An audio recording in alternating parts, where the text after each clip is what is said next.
마가복음 5장 21절부터입니다. 5절입니다. 주님께서 여러 가지 기적을 행하시고 표적을 행하셨습니다. 그 중에서도 오늘 특별한 표적이 행해지는데요.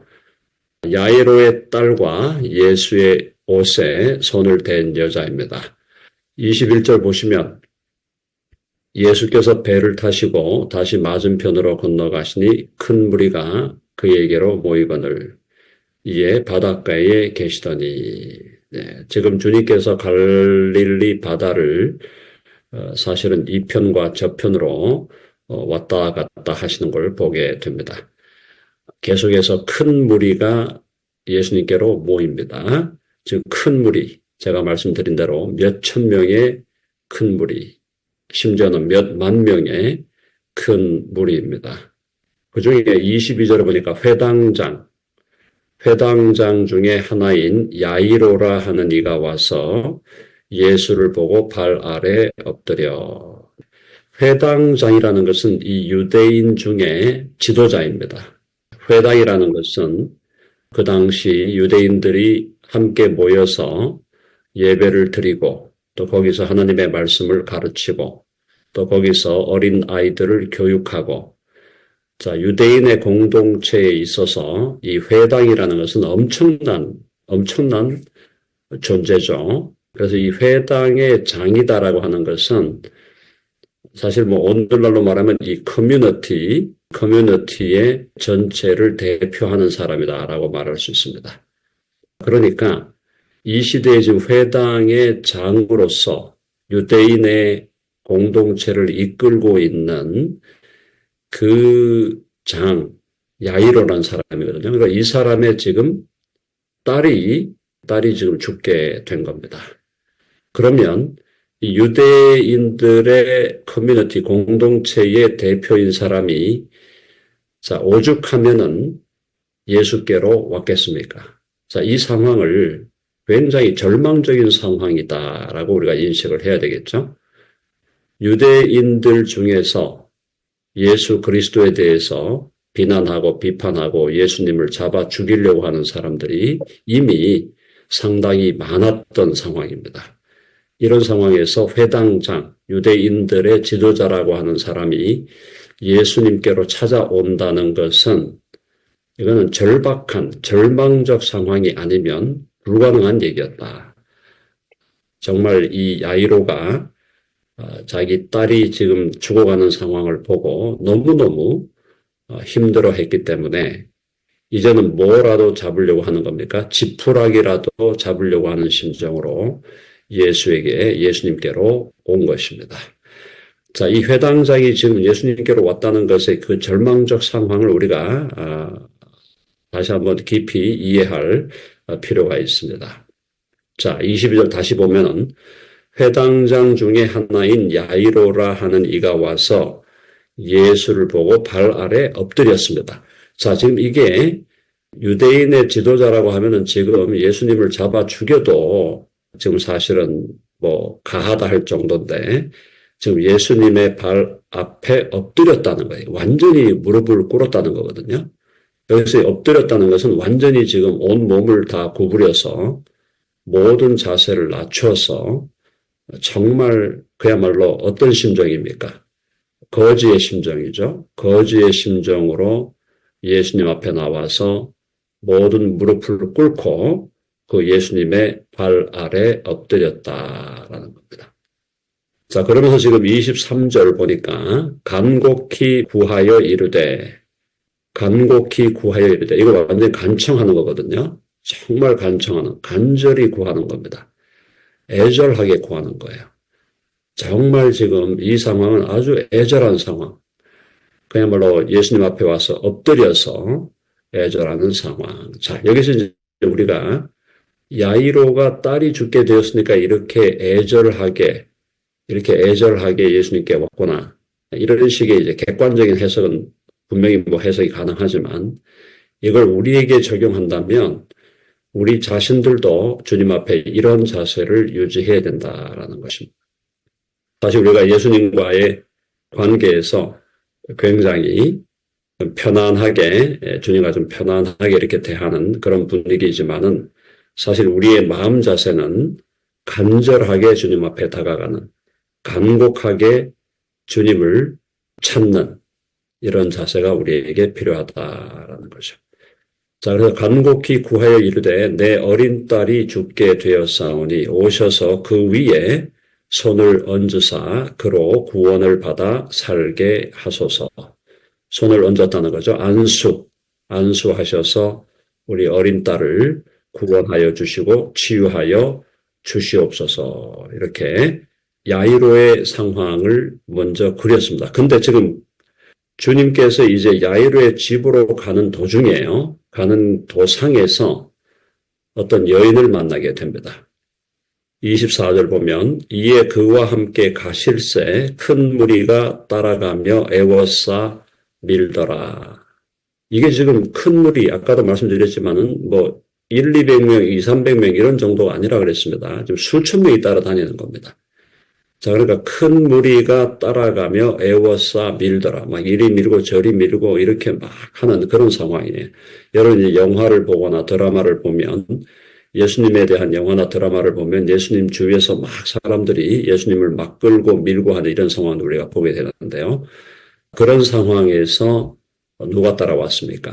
25절에 보니까 12해를 혈루증으로 알아온 한 여자가 있었다. 12년을 혈루증으로 알아온 한 여자입니다. 이분도 절망적인 상황이에요. 지금 야이로도 딸이 지금 죽어가는 상황, 절망적 상황이고요. 이 여인도 혈루증으로 12년을 앓았는데 26절을 보면은 이 여인의 상태에 대해서 이렇게 말씀합니다. 많은 의사에게 많은 괴로움을 받았다. 무슨 말입니까? 수많은 의사 선생님들에게 찾아가서 치료를 구했지만은 아무도 이 사람을 치유해 줄 수가 없었다라는 겁니다. 도리어 많은 의사에게서 많은 괴로움을 받았고 가진 것도 다 허비하였다 그랬어요. 그러니까 지금 뭡니까? 지금 자신의 그 혈루증을 치료하기 위해서 수많은 의사들을 찾아가다 보니까 많은 괴로움을 받아 가진 것도 다 허비하였으되 아무 효험이 없었다. 그러니까 탕진한 거예요. 완전히 재산을 다 탕진한 것입니다. 그야말로 완전 빈털터리가 된 겁니다. 아무 효험이 없고 도리어 더 중하여졌던 차에 아니 다니면서 치료를 구했는데 상태가 더 심각해졌다라는 거죠. 자, 이런 상황은 절망 중에 절망입니다. 자, 야이로의 입장에서는 딸이 죽어가는 상황, 절망적인 상황이죠. 또 이 여인의 입장에서 볼 때는 모든 걸 다 잃어버린 상황, 병은 더 중해진 상황, 모든 걸 탕진한 상황이죠. 자, 이 상황에서 다시 말하면 절망적인 상황에서 이들은 예수님을 찾아왔고 야이로는 예수님 앞에 다가와서 완전히 몸을 굽으려 엎드려서 절을 했고 또 이 여인은 예수님의 옷자락을 잡으려고 하는 겁니다. 이러한 지금 그림을 보면서 우리는 뭐 이 정도 상황은 아니니까 주님 앞에 다가갈 때 그냥 대충 가면 되겠지. 혹시라도 우리가 이렇게 생각한다면 사실은 좀 안타까운 상황이죠. 우리가 절망적인 상황, 예수 그리스도를 믿기 전에 예수 그리스도를 믿기 전에 우리의 상황이 절망적인 상황, 영적 파탄 상황, 영적으로 파탄된 상황이고 도덕적으로 파탄된 상황이고 전적으로 타락한 본성을 가지고 영원한 지옥과 영원한 저주로 달려가던 우리의 상황이죠. 그러한 상황을 우리가 인식하게 되었기 때문에 우리가 주님께로 다가간 것입니다. 그래서 주님으로 말미암아 구원을 받았죠. 자, 그러면 구원을 받고 나서 우리의 성화 과정에서는 그러면 대충 하면 된다. 그게 아니죠. 우리의 성화 과정에서 우리는 주님이 아니면 우리의 매일매일의 삶 속에서 우리가 승리할 수 없고 영적으로 이길 수 없다는 절절한 심정, 절박한 심정, 정말 절망적인 상황 가운데서 우리는 처음에 우리가 예수님을 찾았던 그 초심, 그 첫 마음, 그 처음 사랑을 우리의 삶 속에서 날마다 우리가 회복해 가야 될 줄로 믿습니다. 이것이 처음 예수 그리스도를 우리가 믿게 될 때, 처음으로 믿게 될 때 주님께로 다가가는 그 마음이기도 하지만 동시에 이미 우리가 예수님을 믿음으로 구원받은 사람으로서 이 땅을 살아가는 삶의 과정에서도 우리는 이러한 절실한 마음, 주님 앞에서 절박한 마음, 주님이 아니고는 이 상황을 내 삶에서 승리할 수 없다는 것을 절절하게 인정하면서 나아가는 정말 겸손하고 자신을 주님 앞에서 낮추고 주님 앞에 엎드리는 그 마음, 주님의 옷자락이라도 만지겠다라는 그 절박한 마음이 우리 모두에게도 회복되어야 한다라는 것을 오늘 이 본문은 우리에게 보여주고 있습니다. 자, 그래서 이 여인이 어떻게 했습니까? 지금 본인은 완전히 지금 전 재산 탕진, 그리고 몸 상태는 더 나빠졌어요. 남은 건 뭡니까? 이제 정말 죽음만이 기다리고 있는 상황인데, 이 여인이 결국은 27절 보면은 예수의 소문을 듣고 무리 가운데 끼어 뒤로 와서 그의 옷에 손을 대었다. 옷자락에 손을 대었다. 옷자락을 살짝 만진 겁니다. 이걸 움켜쥘 수도 없어요. 지금 예수님이 지금 모든 군중들에 의해서 이렇게 저렇게 밀리는 상황이기 때문에 예수님께로 뒤로 갔는데도 그 옷을 막 이렇게 움켜쥐고 이렇게 할 수 있는 상황이 아니라 살짝 대는 겁니다. 손을 예수님의 옷자락에 살짝 대는 이런 상황이에요.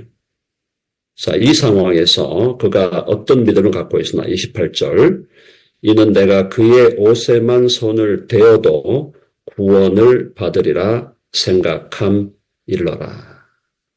어찌되었든 이 여인에게 하나님께서 은혜로 믿음을 선물해 주신 것입니다. 이 여인에게 하나님께서 믿음을 주셨어요. 어떤 믿음을 주셨습니까? 예수님의 옷에만 손을 대어도 구원을 받을 것이다. 예수님을 얼굴을 대면하고 예수님하고 대화하고 예수님이 안수해주고 이런 거 안 해도 옷에만 손을 대어도 구원을 받으리라 라고 하는 그 생각, 그 믿음을 하나님께서 이 여인에게 주셨다. 사랑하는 여러분, 저와 여러분이 처음 예수님을 믿게 된 것도 우리가 잘나서 믿게 된 거 아니지 않습니까? 우리가 잘나서 믿은 것이 아닙니다. 하나님께서 믿음을 선물로 주신 것입니다. 그게 놀라운 것이죠. 그러므로 우리가 예수님을 믿는다고 하면서 내가 잘났다, 내가 잘 믿었다, 내가 예수님을 잘 선택했다 이렇게 자랑할 수가 없는 겁니다.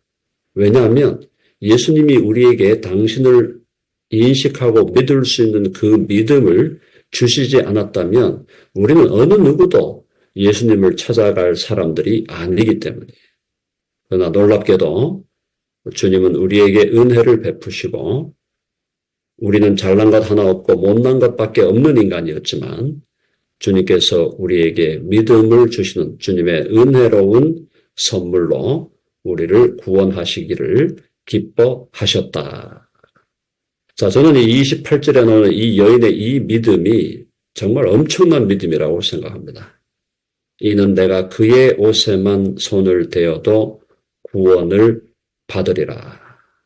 그런데 이 엄청난 믿음이 이 여인에게서 나온 것이 아니라 근본적으로 보면 하나님께서 은혜로 믿음을 선물로 주셨다라는 것입니다. 자, 어떻게 됐습니까? 29절. 이에 그의 혈루 근원이 곧 마름에 병이 나은 줄을 몸에 깨달으니라. 결국은 질병에서 해방을 받게 됩니다. 말라서 혈루, 그죠? 피가 나오고 피가 새고 하는 그 혈루 근원이 곧 마름에 병이 나은 줄을 몸에 깨닫게 되었다. 하나님의 놀라운 역사가 임하게 된 것입니다. 자, 근데 굉장히 재밌는 표현이 있습니다. 30절 보시면 지금 이게 재밌는 표현이에요. 예수께서 그 능력이 자기에게서 나간 줄을 곧 스스로 아시고 무리 가운데서 돌이켜 말씀하시되 누가 내 옷에 손을 대었느냐 하시니 이거 약간 우리 동양 무협지 같은 그런 느낌이죠.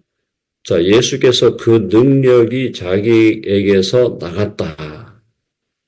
능력이 예수님에게로부터 에너지가 예수님으로부터 흘러나갔다는 거예요. 이 여인이 이 예수님의 옷자락에 손을 댈 때 굉장히 신비로운 표현입니다.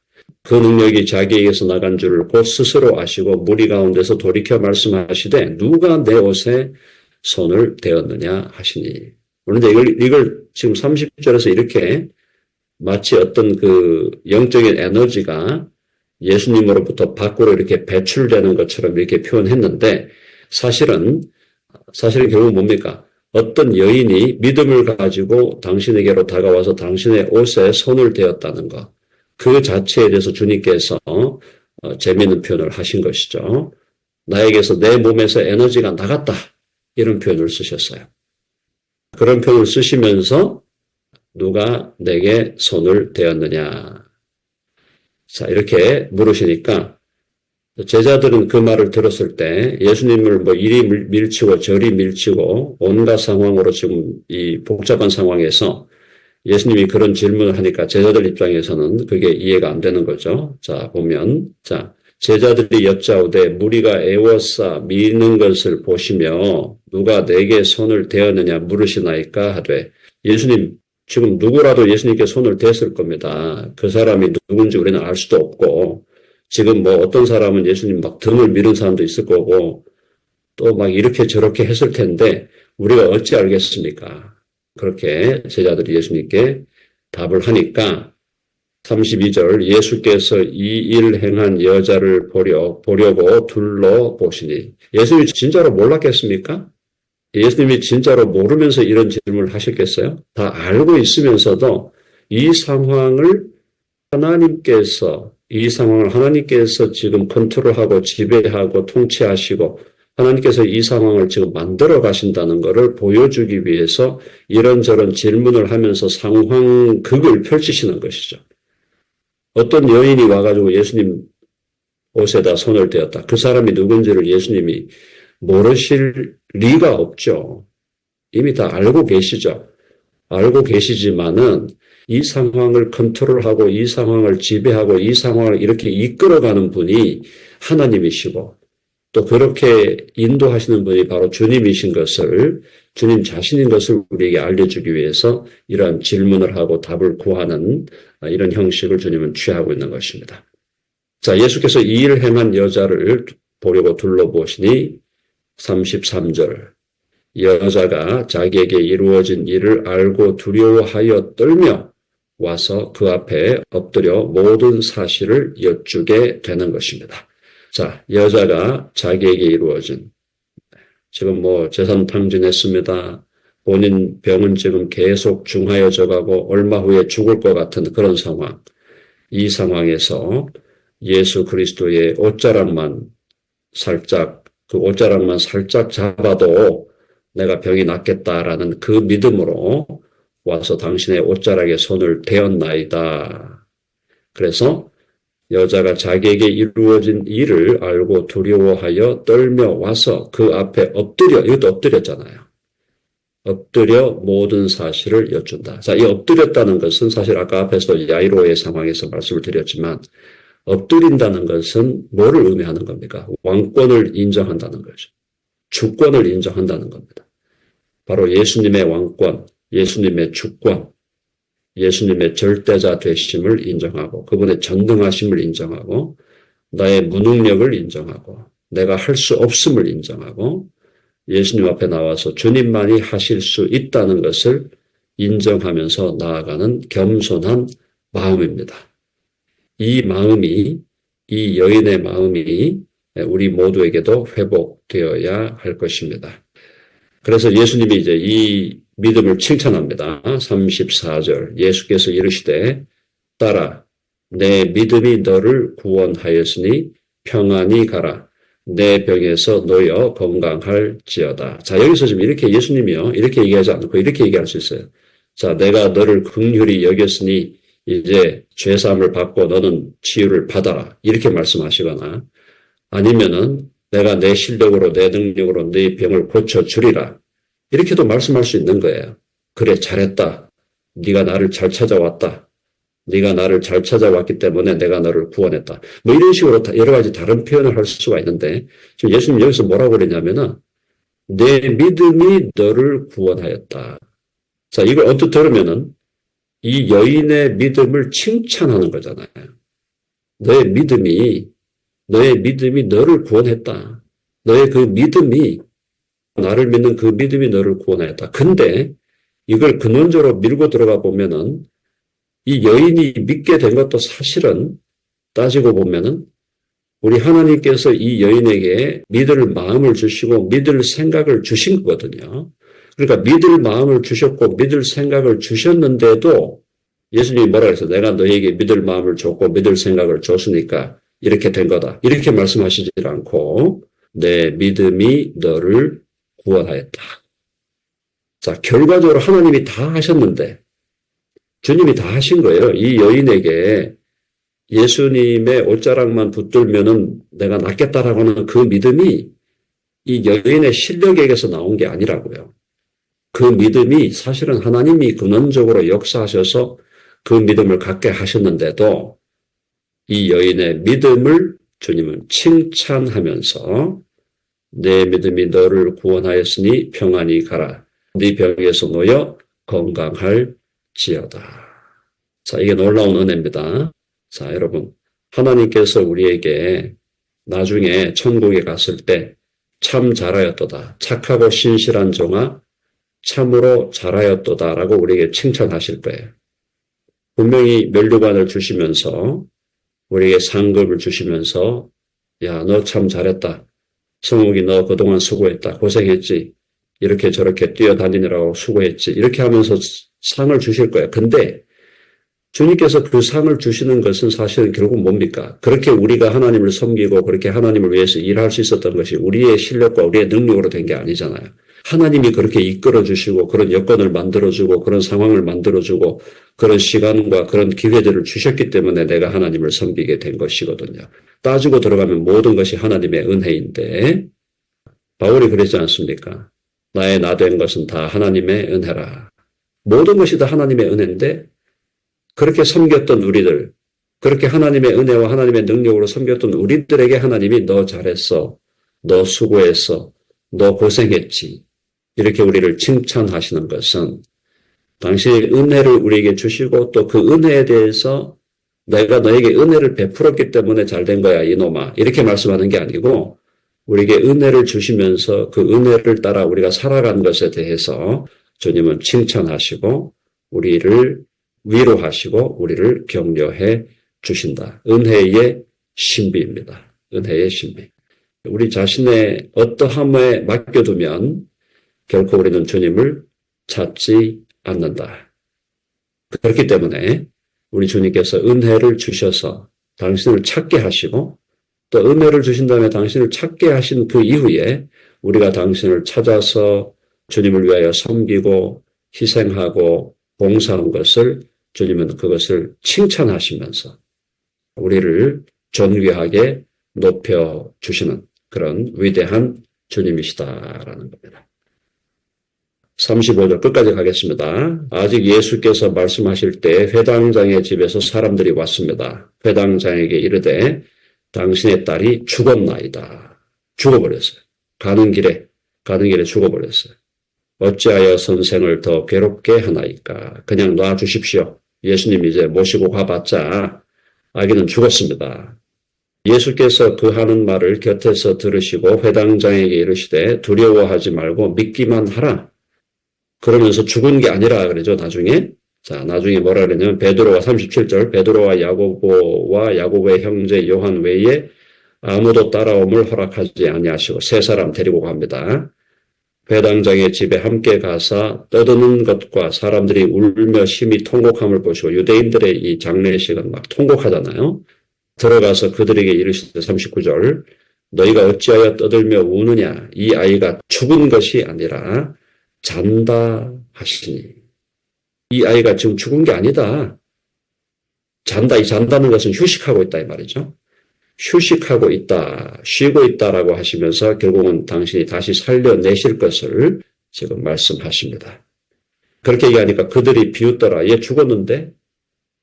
얘 다 죽었는데 얘가 무슨 자고 있다는 얘기냐. 예수께서 그들을 다 보내신 후에 아이의 부모와 또 자기와 함께 한 자들을 데리시고 아이 있는 곳에 들어가사 그 아이의 손을 잡고 이르시되 달리다 굼 하시니 번역하면 곧 내가 내게 말하노니 소녀야 일어나라 하시니라. 달리다 쿰, 그죠? 쿰이라는 게 일어나라 이 말이에요. 달리다가 소녀야라는 뜻입니다. 소녀야 일어나라 하시니라. 죽은 아이인데 분명히 죽었어요. 분명히 의학적으로는 죽은 아이입니다. 그런데 주님이 이 아이를 살려냅니다. 42절 소녀가 곧 일어나서 걸으니 나이가 12살이라 12살짜리였어요.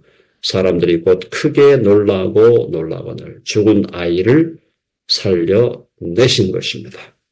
예수께서 이 일을 아무도 알지 못하게 하라고 그들을 많이 경계하시고 이에 소녀에게 먹을 것을 주라 하시니라. 혈루증에 걸린 여인을 회복시키시고 치유하시는 예수님. 그 여인에게는 예수님이 그 여인을 대면하여 안수하고 이렇게 하지도 않았는데도 그 여인이 예수님의 옷자락을 살짝 옷자락에 손을 댐으로 완전한 치유를 받았습니다. 그리고 이 야이로의 딸은 죽었었어요. 죽은 어린 아이가 예수님의 달리다 굼 소녀야 일어나라 라고 하는 그 말씀으로 다시 살아나게 되는 것입니다. 오늘 이 본문은 우리에게 무엇을 얘기해 줍니까? 예수 그리스도의 절대적인 권능이에요. 그리고 그 예수 그리스도의 절대적인 권능을 우리가 누리는 길은 주님 앞에 엎드리는 겁니다. 주님의 주되심을, 주님의 왕되심을 인정하고 그분 앞에 납작 엎드릴 때 우리가 이 몸으로도 납작 엎드릴 뿐 아니라 우리의 심령이 주님 앞에 납작 엎드릴 때 하나님의 절대적인 권능이 역사하신다. 여러분 아멘 하시죠? 이것은 만고불변의 법칙입니다. 영원한 법칙이에요. 우리가 하나님의 하나님 되심을 인정하고 예수 그리스도의 왕 되심을 인정하고 그분의 절대적인 권능과 주권과 능력을 인정하고 그분 앞에 마음으로 엎드리고 우리 몸으로 엎드릴 때 하나님의 절대적인 능력이 역사하게 된다. 그리고 죽은 자를 살리시고 이 병든 여인을 살리시는 예수 그리스도는 단순한 인간이 아니라 그분은 영원한 하나님의 아들이었다. 죽은 자를 살려내시는 그 능력, 본인이 죽으셨다가 다시 살아나시는 부활의 본능과 더불어 이미 죽은 자를 다시 살려내는 이 능력은 하나님이 아니고는 할 수 없는 오직 절대 능력자이신 하나님의 아들 예수 그리스도만이 하실 수 있는 전능한 능력의 역사였다. 그래서 오늘도 우리의 삶 속에서 우리는 다양한 삶의 경험 또 우리의 삶 속에 다양한 문제들이 있지 않습니까? 네, 문제들이 있잖아요. 다양한 문제들이 있습니다. 지금 저와 여러분들에게 닥쳐있는 많은 문제들이 있어요. 태산과 같은 문제들이 있습니다. 주님이 계속 풀어주고 계시지만 여전히 어려움들이 있고 우리 각자에게 어려움들이 있는데 이 어려운 상황을 우리는 어떻게 할 것인가? 주님 앞에 엎드리는 마음으로 나아가야 하겠습니다. 그리고 우리가 원하는 그때의 문제가 해결이 안 된다고 해서 절망할 필요는 없어요. 하나님께서 결국은 모든 것을 합력하여 선을 이루어 주실 것입니다.